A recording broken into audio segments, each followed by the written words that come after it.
I think all of us know the Great Commission which Jesus gave to his disciples. He said, "All authority in heaven and on earth has been given to me, therefore go and make disciples of all nations."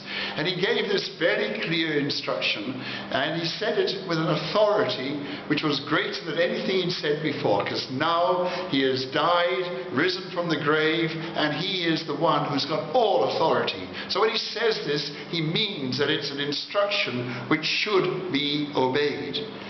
As I travel around the world, I realize that many churches are not actually making disciples. If you ask their pastors, they say, "Oh yes, we're making disciples." But the reality is that there's nothing intentional, there's no real training going on. They hope that people will just pick up the ways of Jesus by being in the right atmosphere. The sad thing I've realized is that we have to intentionally make disciples. We have to intentionally teach people the ways of Jesus and encourage them and train them to walk in those ways.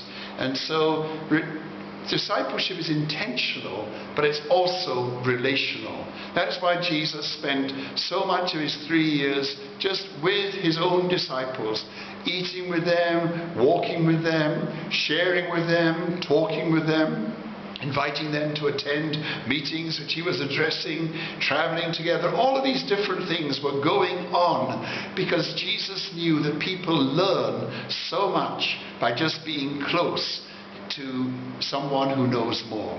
And so God is saying to us, I believe, that all of us have to be far more intentional about teaching and training and spending time relational. Now the reality is that discipling takes a lot longer.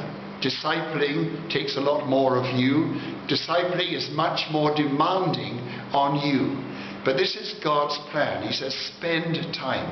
Now, if Jesus had been like many modern church leaders and evangelists, he would have rejoiced in the crowds. But he turned away from the crowds. In fact, he didn't even bother that the crowds couldn't understand his teaching. He said, I am committed to getting these 12 men to a place where they understand my ways and are beginning to live in the way that I am living.